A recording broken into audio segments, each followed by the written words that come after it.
Calidad de Vida es una presentación de Clínica Suizo-Americana.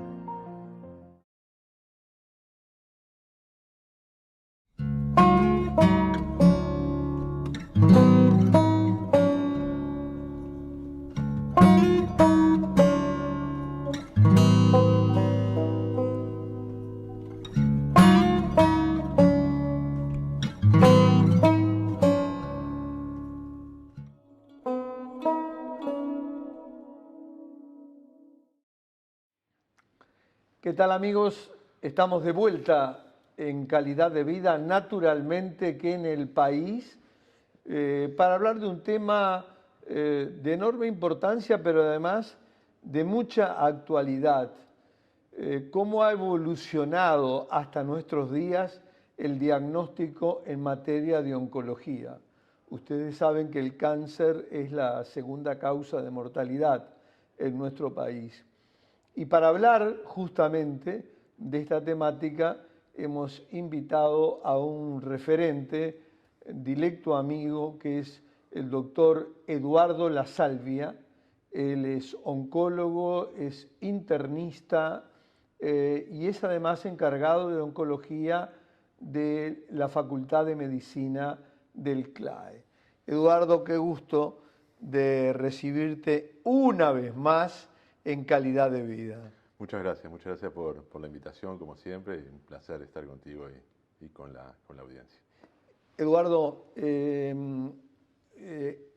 hemos hablado contigo y con otros colegas que se tiende y que va camino y está transitando la oncología hacia una medicina personalizada y de precisión. Sí, exactamente. Hoy en día no se concibe el correcto tratamiento médico si no hay una particularización del caso clínico. Para ser claro y que lo entienda la audiencia, hace no más de 20 años, voy a poner un ejemplo, ¿no? Hace no más de 20 años, cuando venía a nuestro consultorio una mujer con un cáncer de mama, ponemos cáncer de mama como podríamos poner cualquier otro, ¿sí? Nosotros la tratábamos exactamente igual que a la señora que habíamos visto 10 minutos antes y exactamente igual que a la señora que iba a venir a continuación. Hoy en día, si hiciéramos eso, estaríamos incurriendo en una muy mala práctica médico-oncológica, desde el momento en que, por ejemplo, en cáncer de mama, la entidad en sí, la enfermedad en sí, ya no constituye una sola enfermedad, sino que hay por lo menos 5 o 6 casos distintos que lo único quizás que tengan en común es que en su origen asentaron en el mismo órgano, en la mama. En la mama. Pero que tienen diferentes presentaciones, claro, diferentes perspectivas pronósticas y por supuesto distintos tratamientos. Hay un aspecto de enorme importancia que generalmente, digamos, se pasa por arriba, que es el diagnóstico. Del tratamiento hemos hablado muchas veces y vas a volver, obviamente, para hablar sobre todo el arsenal terapéutico que existe para tratar el cáncer. Pero me importa centrar la entrevista, Eduardo, en cómo ha ido evolucionando hasta nuestros días, hasta lo más novedoso, el diagnóstico justamente del cáncer. Bueno, es interesantísimo el punto. Muchas veces, no solamente la población en general, el periodismo especializado, sino los propios médicos, los propios oncólogos, nos encandilamos con las nuevas estrategias de tratamiento. Sí. Sin embargo... Venís tú o viene un colega tuyo y yo lo voy prácticamente de entrada. ¿Cuál es lo último, doctor, en materia terapéutica? Usted que estuvo en el ASCO, que es el mayor congreso mundial de oncología americano, que reúne a 30.000 oncólogos del mundo. Entonces, yo me traigo oncólogos que participaron, tratamiento. Exactamente. Ahora, si el tratamiento, por más sofisticado, más moderno, más de vanguardia que sea, se aplica sobre una enfermedad que no es sensible, entonces estaríamos realizando una oncología no solamente subóptima, sino hasta perjudicial para el paciente.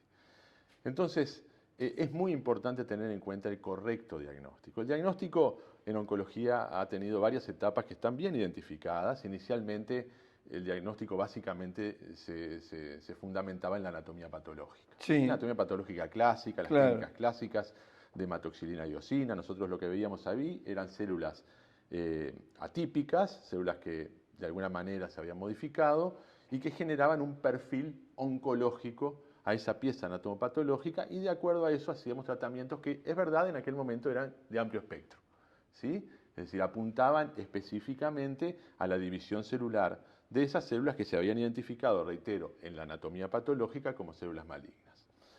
Ya más adelante, desde hace más o menos 20 años, 25 años, se empezó a profundizar en alguna técnica específica de la anatomía patológica, por ejemplo, la inmunohistoquímica. La inmunohistoquímica lo que hacía era definir, lo que hace, es definir algunas características estructurales y biológicas de la enfermedad que definen la potencial efectividad, la potencial sensibilidad a algunos tratamientos dirigidos a esas características. Claro. ¿Sí?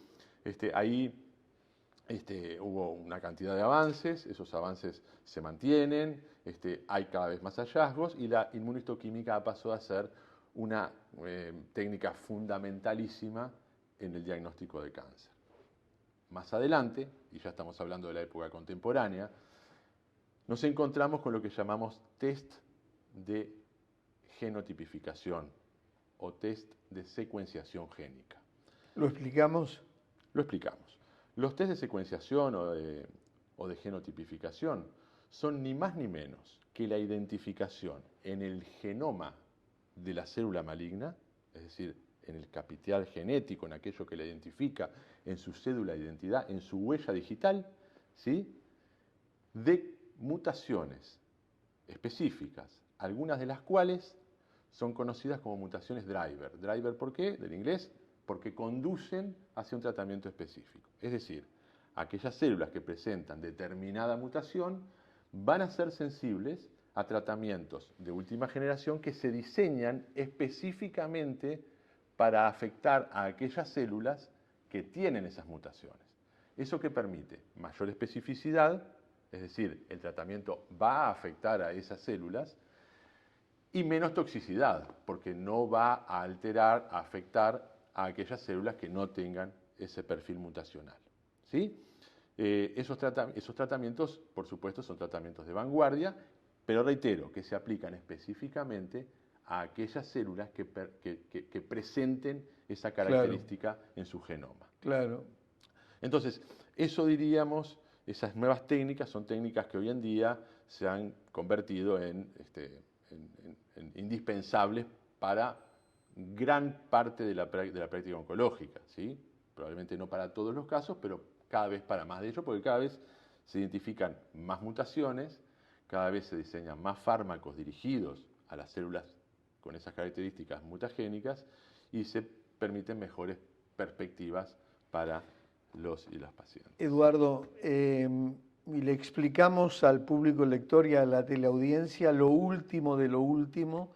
¿Qué es esto del diagnóstico del mundo real? Bueno, eso...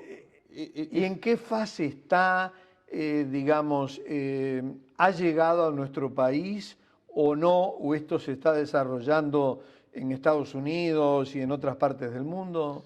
Sí. La estrategia de evaluación de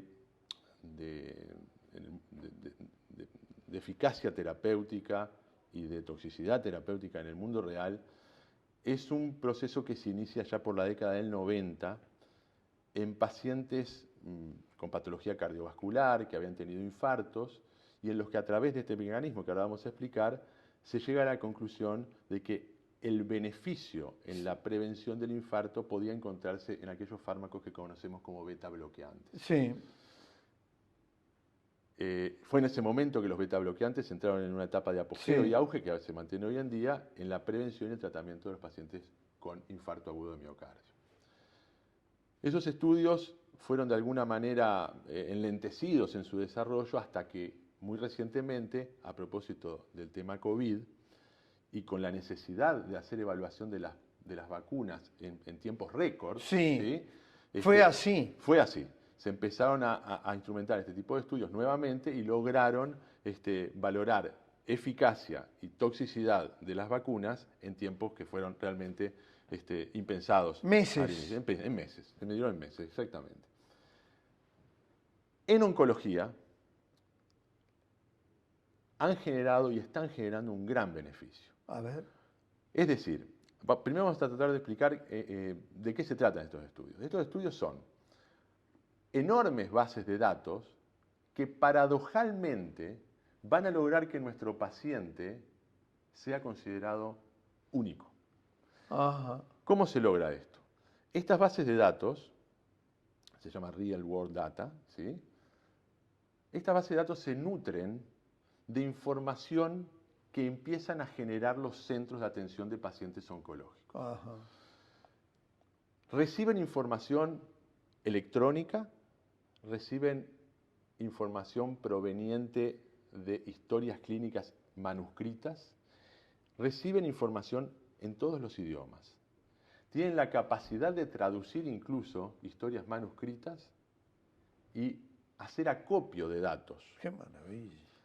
De forma tal que si yo tengo un paciente y acudo a estas bases de datos, a pesar de ser bases de datos multitudinarias, por decirlo de alguna manera, que están cientos de miles de pacientes, Sí.